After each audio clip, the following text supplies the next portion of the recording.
that color? Yes, that's the color. Yeah, so it's this is a male. The females will be a little bit closer to this coloration. But the males will have, I don't know if you can see little orange stripes on there and an orange anal fin down there. So that it's that color. And we've caught a few juveniles of it as well. So it's not just a fish that wandered off course and took a wrong direction, but it does seem to be established here in Hawaii. Okay, the next family was more diverse, or had a high diversity and also high abundance, were the gobies. So gobies are very small fish. They're pretty short-lived. Some gobies live only 3 months, and they tend to be very, very diverse and very, very numerous. Okay. The shrimp goby, have you all seen that one before?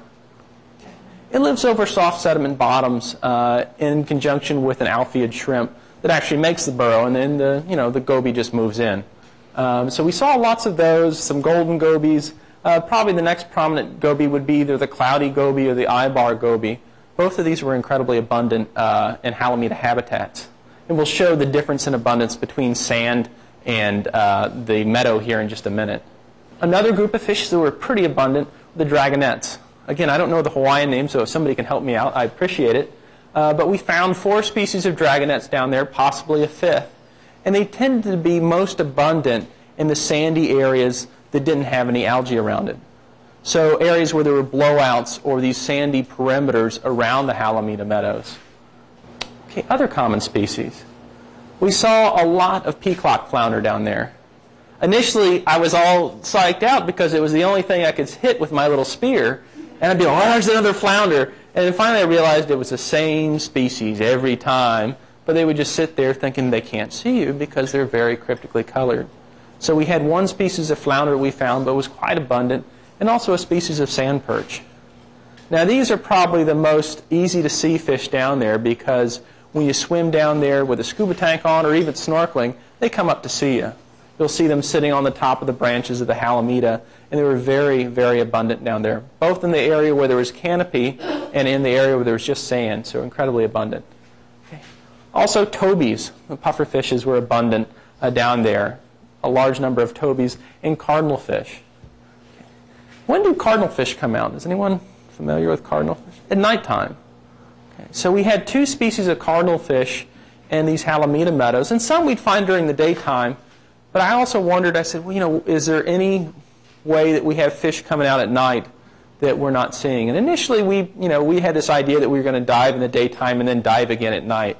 Well, after 4 hours in the water during the day, we kind of found some excuses not to go in at the night. But I ended up putting some traps out, and sure enough, we caught some cardinal fish in the traps that we had baited overnight, and there were cardinal fish in there in the morning. So they do seem to move out over the Halimeda meadows during the evening, possibly to feed on invertebrates and things like that. And there were 2 species that were pretty abundant. One was the weed cardinal fish, and the other one was, I think they called the striped cardinal fish. I'm not sure of the common name. So I've shown you some fish pictures so far. Now we're going to move on and talk a little bit about the data, about the differences in numbers and diversity that we saw. So by diversity, I mean numbers of species. So this just shows the overall fish diversity that we estimated both by the visual surveys and by the clove oil collections. So based on this, it seemed like there was a little bit more diversity in the canopy, that is where the Halimeda actually is, when compared to the sand, but this was not statistically significant. So again, this includes both visual surveys as well as clove oil surveys. Of the 4 most abundant fish, the one was a wrasse, was that 2-spot wrasse. We also had 3 gobies. Okay. One of the gobies that was the most abundant was the shrimp goby. And we already said the shrimp goby lives in the burrows. Okay. Who builds the burrows? Called the shrimp goby. Shrimp. Okay. The shrimp builds the burrows. And the interesting thing about the shrimp goby is that it was most abundant in the sandy areas and was least abundant in the meadow areas. And that was the strongest correlation we'd seen so far. And we said, well, why isn't making burrows in there where the algae is? As it turns out, I talked to Heather, and she said, well, there's lots of rhizoids going down there. Maybe it's difficult for them to dig a tunnel down there, and they want to dig a tunnel somewhere else where it's easier for the shrimp to make a burrow for them to live in. So they were very much more abundant on the open sand than they were on the algae itself. But again, we found 44 species from 25 families of fish. Okay. Wrasses and gobies were the most abundant fish, followed by the dragonets or callionymids. The diversity, although it seems slightly higher in the sand for the clove oil collections, was not significantly different between canopy and sand. And small-bodied fishes were most abundant, that is, the greatest number of individuals on open sand.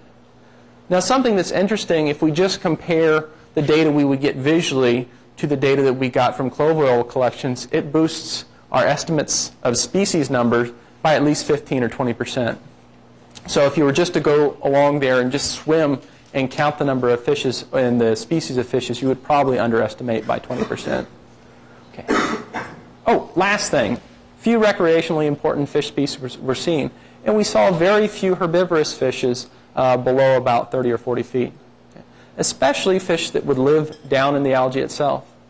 If you look on a coral reef, we've got damselfish, several of which are herbivorous. We also have blennies, which are herbivorous, but we didn't find either of these anywhere within the deep water Halimeda meadows. Okay, now on to invertebrates. So Suko was our invertebrate person, and she was using similar methods to what I was using. First of all, she would do these macroinvertebrate surveys just by swimming around and doing a transect. Okay? A sea urchin's not going to swim away from you as quick as you can swim up to it. Okay? She also started to look at some of my clove oil collections. We were helping each other out, and every so often she would notice that invertebrates would start floating out of my clove oil tent down there. It was like a little clove oil emu. And she would start picking those up and identifying what was on there. And her third survey type was infaunal surveys. This is, she was digging down in the sediment itself and seeing what species were down there. What kind of critters do you think you'd find in sediments? Worms. Go fishing, dig in the soil, and find some worms. And that's what she was looking at, because she is our worm expert and was looking down there for polychaete worms.